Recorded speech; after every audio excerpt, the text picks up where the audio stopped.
welcome to the Autocar show. Now, I've been getting my hands on some pretty hot cars lately, and I've got my hands on yet another one.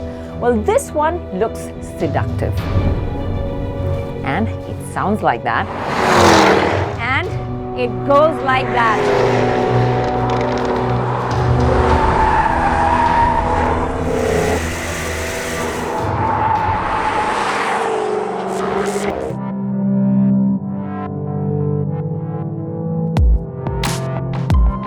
Yes, that's right, I'm behind the wheel of the F-Type Coupe and it's been an experience so far. Right from the time we stepped off the plane to be greeted by the gleaming line of V6s on the tarmac. Like true royalty, we drove straight off it. Over a 2-day period, I got to drive both the V6 and the V8 Coupe in a variety of different conditions. But let me tell you, this car makes a hell of a first impression.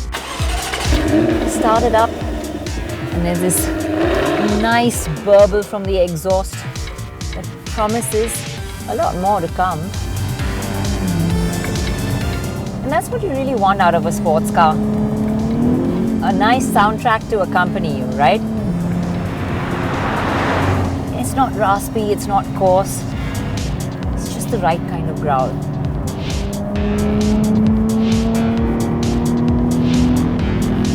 Yep, I could get used to listening to that the whole day. Jaguar's expertise in aluminium has made this F-Type the most torsionally rigid Jaguar ever. And to put that into perspective, it's 80% stiffer than the convertible. I'll tell you more about this body structure later, but on the road, I could really feel the difference almost instantaneously. The steering is just so good. You're always feeling like you're in control. I can take corners at ridiculous speeds. Don't feel like I have to shift down the gears. I just know the car's going to go around. Grip is amazing. But it's a car that on uneven surfaces makes you work at it a bit. You have to concentrate. And I think in India, people will probably find the steering a bit too precise. Something that makes you work at driving. It's go-kart-like in its feel. It's direct and points the nose exactly where you want it to go. Changing direction deftly, the F-Type Coupe darts into corners with an eagerness that tempts you to push it to its limits. Now, the beauty about this V6 is that if you're going to be in city traffic, you can amble around comfortably. It's as happy being at low speeds as it is when you put your foot down and belt it flat out. The quiet Spanish country roads gave us not only a beautiful view, but a good mix of slower runs through towns and villages and clearer sections to put pedal to metal. Now I was driving only the V6 still, and besides the near-perfect exhaust, its performance was quite exhilarating too. The 375 bhp version that I was driving brings up the 100 in just 4.8 seconds. But it was not really about how fast it did it, but about how well it did it. Besides that, inside the car was a sense of calm and comfort. Power comes in nice and clean and you can keep going till the red line. It just never lets up. Shifts are lightning quick. And when you shift down, it lets it hold till the red line, which is really nice. So the day was going very well, with a thrilling drive leading us to Motorland circuit. Here at Motorland, we were changing gears and accelerating pretty fast to the 542 bhp V8. The figures thrown at us were a 4-second 0 to 100. Now that's quick. I was looking forward to it. So first up was the partially wet track, where we drove all the wrong lines and let the safety systems take over. Basically, all it did was let me feel a bit heroic before dragging me right back on track. So, first time out in the V8, so as you can hear by that sound, all of us dying to put pedal to metal, but this track was more about finding out how the electronics work, and we really did that because we were driving pretty badly, taking the corners wide, but the electronics brought the nose back in and you really felt what the torque vectoring was all about.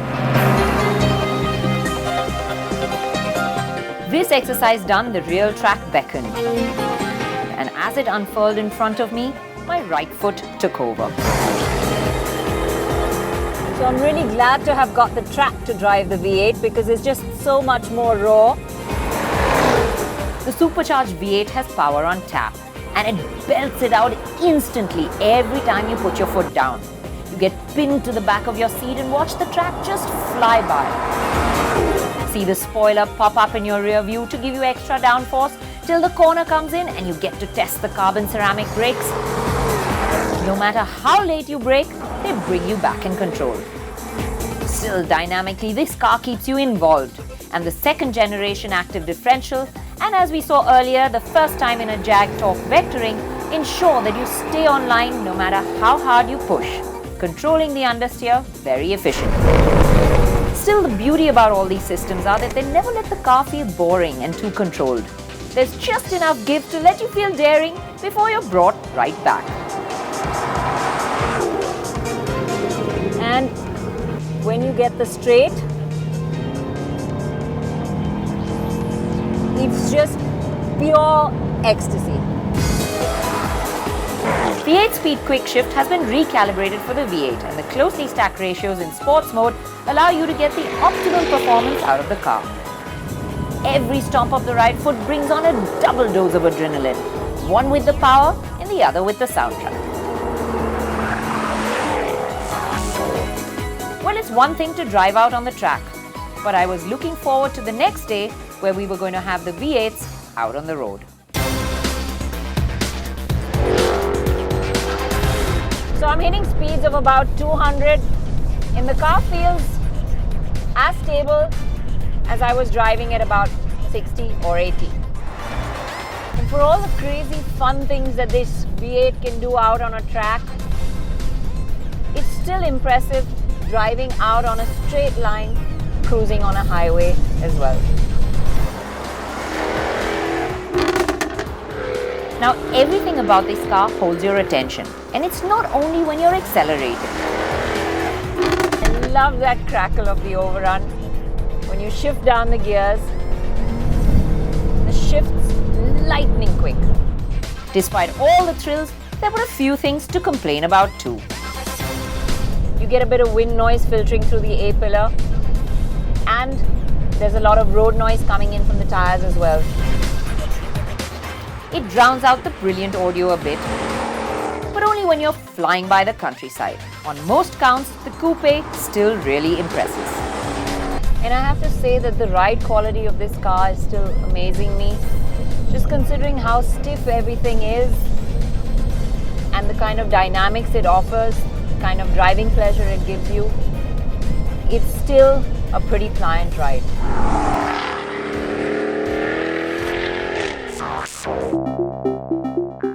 From any angle, the F-Type Coupe is a looker. People will get cricks in their neck turning around to look at this one. It's hot. The front has an aggressive open-mouth look and those shark-gill air dams just add to it. There's an air of sophistication with the roofline that gently folds over to the rear. And the haunches, oh, that's something you can keep looking at. Viewed from the top, the F-Type Coupe is like a gently molded piece of Murano glass. And the engineers have worked hard to keep it as the designers wanted. We caught up with Pete Bingham to find out more. The car is defined by this lovely sweeping roofline. So we wanted to deliver that design vision, but at the same time, we have to provide package space for the driver, passenger.